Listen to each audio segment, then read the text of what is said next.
پاٹ وہ کچھ دھاریے کچھ زار ہم، پاٹ وہ کچھ دھاریے کچھ زار ہم، یا الہی کیوں کر اترے پار ہم۔ اپنی ستاری کا یار اب واسطہ، اپنی ستاری کا یار اب واسطہ، ہو نہ رسوا بر سرے بازار ہم۔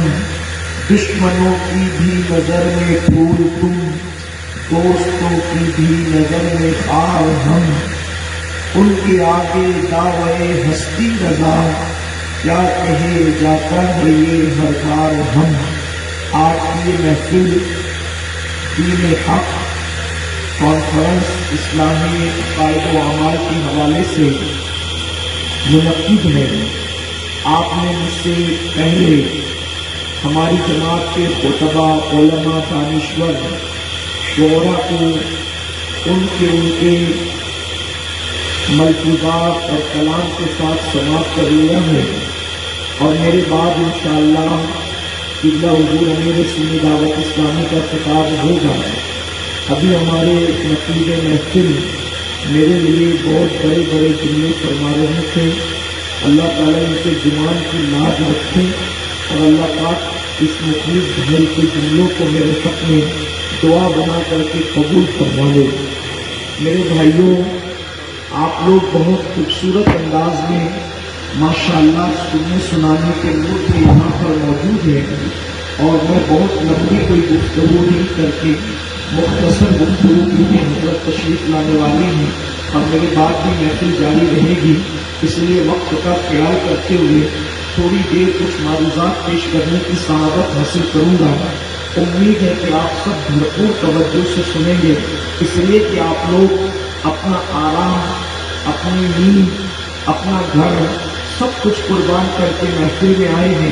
تو محفل میں آنے کا مقصد نہ سیر و تفریح ہے، نہ دکھاوا ہے، نہ ہول پاڑ ہے، بلکہ محفل میں آنے کا مقصد اللہ عز و جل اور اس کے محبوب صلی اللہ علیہ وسلم کے فرامین کو سننا ہے، اور اس نیت سے سننا ہے کہ ہمارے آقا کے فرامین ہے صلی اللہ علیہ وسلم ہم سنیں اور اپنی زندگی کو تبدیل کریں، اور اس کے بعد کی ایک زندگی ہے۔ یاد رکھیں، یہ دنیا ختم، دنیا سے ہم جائیں تو ہم ختم نہیں ہو جائیں گے، یعنی مرنے کے بعد ہم مٹ نہیں جائیں گے، مرنے کے بعد ہم ختم نہیں ہو جائیں گے۔ یہ اسلامی عقیدہ ہے، یہ دین حق کا عقیدہ ہے کہ مرنے کے بعد پھر ایک زندگی ہے، اس کے بعد پھر ایک زندگی ہے، یعنی کہ ہم سفر کرتے ہوئے آ رہے ہیں۔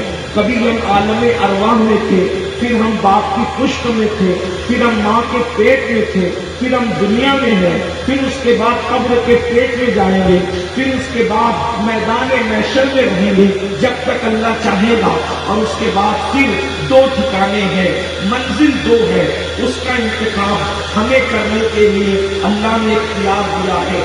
آخرت کی دو منزل ہے۔ ہمارا سفر عالم ارواح سے شروع ہوتا ہے، بلکہ حقیقت تو یہ ہے کہ ہمارا سفر علم الہی سے شروع ہوتا ہے، اللہ اکبر، اور دو منزلیں ہیں، اور چننا ہمیں ہے، اس لیے کہ انسان کو اللہ نے نہ جمادات کی طرح یعنی پتھر اور کنکروں کی طرح اللہ نے بالکل مجبور نہیں بنایا، اور اللہ نے نہ بالکل انسان کو مختار کل بنایا، بلکہ اللہ رب العزت نے جو ہے وہ انسان کو اختیار دیا، عقل دی، سوجھ بوجھ دی، اور دو منزلیں اس کے سامنے رکھ دی۔ اے انسان، آخرت میں تیری دو منزلیں ہیں، منزل تم نے چننا ہے، منزل تم نے سلیکٹ کرنا ہے، منزل تم نے مقرر کرنا ہے کہ تمہیں کہاں جانا ہے۔ اب آئیے ان دونوں منزلوں کو کیا کہتے ہیں؟ ایک کو جنت کہتے ہیں جہاں آرام ہی آرام ہے، ایک کو جنت کہتے ہیں جہاں جو مانگو گے بلکہ مانگنے کی نوبت نہیں آئے گی، صرف سوچ لو گے تو وہ چیز حاصل کر دی جائے گی۔ اور ایک بات آپ کو بتاؤں، حوروں کی بات اپنی جگہ، دلوا کی بات اپنی جگہ، شیر و شربت کی بات اپنی جگہ، نہروں کی بات اپنی جگہ، درختوں کی بات اپنی جگہ، طوبا کی بات اپنی جگہ، چرند پرند کی بات اپنی جگہ، جنت کے محلوں کی بات اپنی جگہ۔ ہم عشق کے بندے ہیں، ہمارے لیے تو یہ ہے کہ جنت اس مقام کو کہتے ہیں جہاں مصطفیٰ جان رحمت کا دیدار نصیب ہونے والا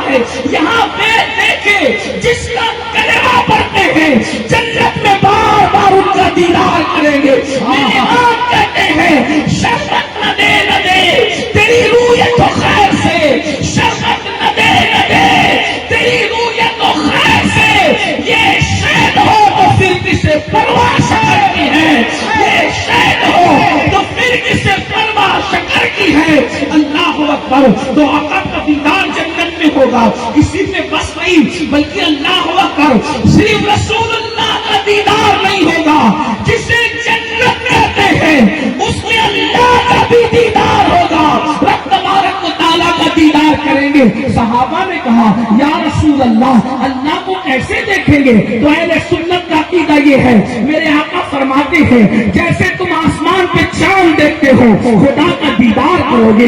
اللہ کو اکبر. اندازہ فرمائے. اب مجھے بتاؤ مسلمانوں, یہ یہاں اتنے لوگ موجود ہیں, حضور کتنے خوبصورت ہیں, حضور کتنے حسن والے ہیں. اندازہ کرو جنت میں کیا مزے ہوں گے مومنوں کہ رسول اللہ کے حسن کا یہ عالم ہے, تو اللہ کے حسن کا عالم کیا ہوگا. انسان جنت میں اللہ کا دیدار ہے, اس لیے جنت کا مذاق نہ اڑایا کرو. اور اس کے بعد دوسرا ٹھکانہ ہے جہنم. دوسرا ٹھکانہ ہے جہنم. اب یہ جنت اور جہنم, میں نے جنت کی ایک ہلکی سی آپ کے سامنے اس کی تصویر پیش کر دی, اشارہ پیش کر دیا. اس مومن کے لیے تو اس سے بڑی کوئی بات نہیں کہ رسول اللہ کا دیدار ہوگا. حضور کا ایک بات صرف رسول اللہ کا نہیں بلکہ غوث اعظم, غریب نواز, اللہ والوں کا, ولیوں کا, صحابہ کا دیدار ہوگا. اگر آپ کے ماں باپ بھی جنتی ہے, آپ کی اولاد بھی جنتی ہے, تو اللہ پاک سارے کنبے کو ملا دے گا. بلکہ بات یہ بھی بتاؤں, یہاں رسول اللہ کی محفل سجاتے ہو, اللہ اکبر, بڑی خوبصورت بات یاد آ گئی. عنوان کی طرف جانے سے پہلے حضور کی نعتیں پڑھتے ہو, آقا پہ سلام پڑھتے ہو, میلاد کی محفلیں کرتے ہو, سرکار کے نام پہ مٹی کی باتیں کرتے ہو, آقا کے نام پر اللہ اکبر سب کچھ کر دینے کی بات کرتے ہو. جنت میں کون کس کے ساتھ رہے گا؟ ایک مرتبہ ایک صحابی حضرت سیدنا ثوبان رضی اللہ تعالیٰ عنہ بارگاہ رسالت میں آئے, بڑے متفکر تھے. آقا نے پوچھا ثوبان آخر تجھے فکر کس بات کی ہے؟ عرض کیا یا رسول اللہ صلی اللہ علیہ وآلہ وسلم, میں آپ کے بغیر رہ نہیں پاتا, آپ کے بغیر گھر جاتا ہوں تو بے چین ہوتا ہوں, گھر کی چار دیواری میں دل نہیں لگتا, بے قرار ہو جاتا ہوں, تڑپ جاتا ہوں. یا رسول اللہ جب یہاں آپ کے بغیر نہیں رہ پاتا تو جنت میں آپ کہاں ہوں گے, ہم کہاں ہوں گے؟ تو میرے آقا ہم آپ کے بغیر کیسے رہ سکتے ہیں؟ تو میرے کریم آقا نے فرمایا کیا تو مجھ سے محبت کرتا ہے؟ یا رسول اللہ محبت ہی کی وجہ سے تو آپ کے بغیر نہیں رہ سکتا. تو آقا فرماتے ہیں اے ثوبان اگر تو مجھ سے محبت کرتا ہے, المرء مع من احب, جو دنیا میں جس سے محبت کرے گا جنت میں اسی کے ساتھ رہے گا. ارے زندہ باد, نعرہ تکبیر, نعرہ رسالت. کتنی بڑی بات ہے کہ جو جس سے دنیا میں محبت کرے گا جنت میں اس کے ساتھ رہے گا. ایک منزل ہے جنت, اللہ اکبر, اس سے بڑھ کر ہمیں اور کیا چاہیے؟ اللہ اللہ. اور اس کے بعد دوسری منزل ہے جہنم. اب جہنم کا ذکر تھوڑا سا سنیں اور اس کے بعد سلیکٹ کرنا ہے کس کی طرف جانا ہے. اور ایک بات آپ کو بتاؤں, اللہ اکبر, جہنم کیا ہے میرے آقا علیہ السلام نے خود بیان فرمایا. یہاں پر لوگ بے فکری کی زندگی گزار رہے ہیں, غفلت کی زندگی گزار رہے ہیں, آزادی کی زندگی گزار رہے ہیں, من چاہی زندگی گزار رہے ہیں, من مانی زندگی گزار رہے ہیں. بڑی معذرت کے ساتھ یہاں ہزاروں کا مجمع ہے, اگر کسی کا ہاتھ اٹھایا جائے, بتاؤ بھائیو کون کون عشاء پڑھ کر کے آیا ہے, یا اگر نہیں پڑھی ہے تو جانے کے بعد عشاء پڑھنے کا کس کا ارادہ ہے؟ کتنے ہاتھ اٹھیں گے آپ جانتے ہیں, لیکن ہاتھ اٹھاؤں گا نہیں, اٹھواؤں گا نہیں ہاتھ, اس لیے کہ رسول اللہ کی امت کو یہاں ذلیل کرنے نہیں بلایا گیا. مسلمان کی عزت, مومن کی عزت کعبۃ اللہ سے افضل کر دی گئی ہے, مسلمان کی حرمت کعبۃ اللہ سے بڑھا دی گئی ہے, اس لیے ہاتھ اٹھا کر ذلیل نہیں کروانا. لیکن صرف اپنے آپ میں ڈوب کر سوچو, میرے آقا علیہ السلام کے پیارے دیوانوں, بتاؤ تو صحیح, نماز نہ پڑھو اور اس کے بعد جنت کا خواب دیکھو. یہ علماء کرام میری پشت پر موجود ہے میرے بھائیوں. ہو سکتا ہے آپ سوچتے ہوں گے آخر یہ مولوی لوگ اتنا نماز پر زور کیوں دیتے ہیں, تو میں اپنے بھائیوں سے کہتا ہوں میرے بھائی مولوی کی کیا حیثیت ہے, ہم کیوں زور دیں؟ اس پر مولا نے زور دیا ہے.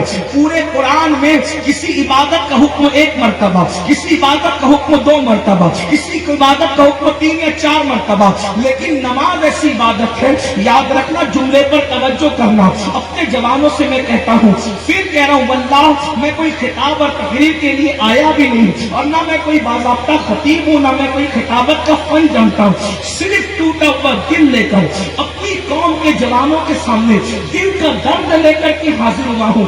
اللہ والوں، اپنے آپ پہ رحم کرو، اور اپنے آپ پہ رحم کر کے سوچو کہ اللہ رسول کا فرمان کیا ہے، اللہ اس کے رسول کے فرامین کیا ہے۔ پورے قرآن میں میرے اللہ نے کم و بیش 700 مرتبہ نماز پڑھنے کا حکم دیا، نماز قائم کرنے کا حکم دیا۔ اللہ جس عبادت کا حکم کم و بیش 700 مرتبہ دے، اس نماز سے کتنے غافل ہے؟ مسلمانوں کا 95% طبقہ، یعنی 95% حصہ نماز نہیں پڑھتے، وہ نماز کے حوالے سے بالکل غافل ہے، اور وہ سوچتے ہیں کہ مولانا ہم نماز نہیں پڑھ کے بھی جنت میں چلے جائیں گے۔ یاد رکھنا، میرا عقیدہ یہ ہے، اللہ چاہے تو سب کو داخل کر دے، لیکن اس کا قانون بھی تو ہے، اس کا اعلان بھی تو ہے۔ قرآن کہتا ہے ان الابرار لفی نعیم وان الفجار لفی جحیم۔ قرآن کی عنایتوں کا کیا کرو گے؟ قرآن کہتا ہے نیکوں کے لیے جنت ہے، اور فساق اور فجار یعنی پاپی، اللہ کے نافرمانوں کے لیے جہنم ہے۔ تو عرض یہ کر رہا تھا، کوئی نماز چھوڑ رہا ہے، کوئی شراب پی رہا ہے، کوئی زنا کر رہا ہے، کوئی عورتوں پر پاپ کی نظر ڈال رہا ہے، کوئی سود کے حرام دھندے کر رہا ہے، کوئی بیوی پہ ظلم کر رہا ہے، کوئی بچیوں کو ماں کے پیٹ میں کاٹ کر کے کٹر کے اندر بہا رہا ہے، بیٹیوں کو پیدا ہونے نہیں دیا جا رہا ہے، اور جو بیٹیاں پیدا ہوتی ہیں ان پہ ظلم کیا جاتا ہے۔ بیٹے کو تو دن میں 4-4 5-5 بار چومتا ہے باپ، ماں بھی چومتی ہے، اور بیٹی کھڑی رہتی ہے جہالت کی وجہ سے، اللہ اکبر، دین سے دوری کی وجہ سے بیٹی کھڑی رہتی ہے، ماں اس کو بوجھ سمجھ کر نظر انداز کرتی ہے، ارے ہٹ چڑیل تو کہاں سے آ گئی، بیٹی پر ظلم ہوتا ہے۔ یعنی آج بھی دقیانوس کے فکر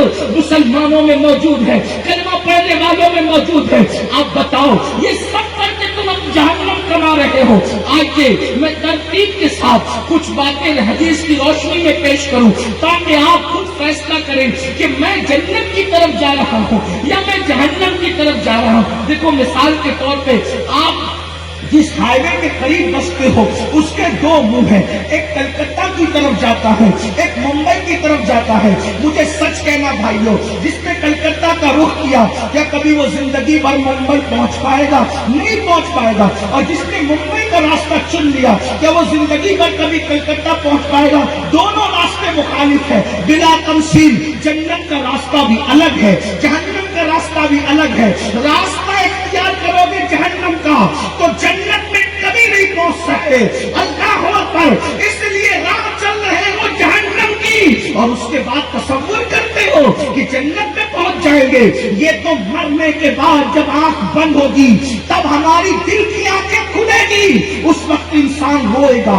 ہاتھ ملے گا، بل بلائے گا، بلکے گا، پچھتائے گا، لیکن اس وقت کا پچھتانا کام نہیں آئے گا۔ راتوں کی تنہائیوں میں گناہوں کے آشیانے تعمیر کرنے والوں، نرم نرم گدوں پہ لیٹ کر کے گناہوں کی فلمیں دیکھنے والوں، زنا کی فلمیں دیکھنے والوں، کانوں میں ایئر فون لگا کر کے پاپی گانے سننے والوں، دل کے کانوں سے سن دو۔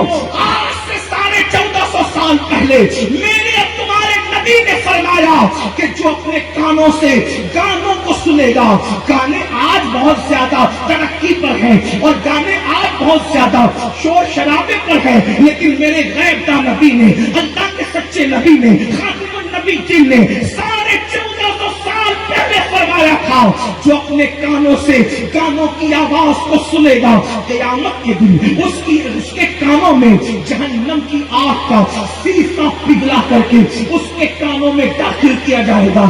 اگر یہ کوئی لیڈر کہتا آپ مذاق اڑا کر نکل جاتے، کوئی مولوی یا خطیب کی بات ہوتی آپ کہتے ہیں تو ان کا کام ہی ہے، لیکن آپ سے پوچھتا ہوں، یہ اس نبی نے فرمایا، میرے امام جس کی زبان کی شان بیان کرتے ہیں، وہ زبان جس کو سب کنجی کنجی رہے، اس کی نافذ حکومت پہ لاکھوں سلام، وہ دہن جس کی ہر بات وحی خدا، چشمے علم و حکمت پہ لاکھوں سلام۔ اے میری قوم کے جوانوں، اپنی کمزوری تو دیکھو، اپنا حال تو دیکھو۔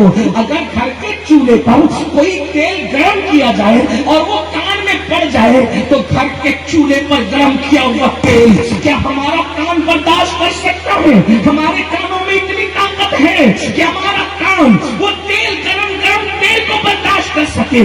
کتنا نادان ہے انسان۔ اے میری قوم کے جوان، اتنا نادان نہ بن۔ اے میری قوم کے جوان، اتنا بولا نہ بن۔ اے میری قوم کے جوان، تیری کمزوریوں پہ رحم کر۔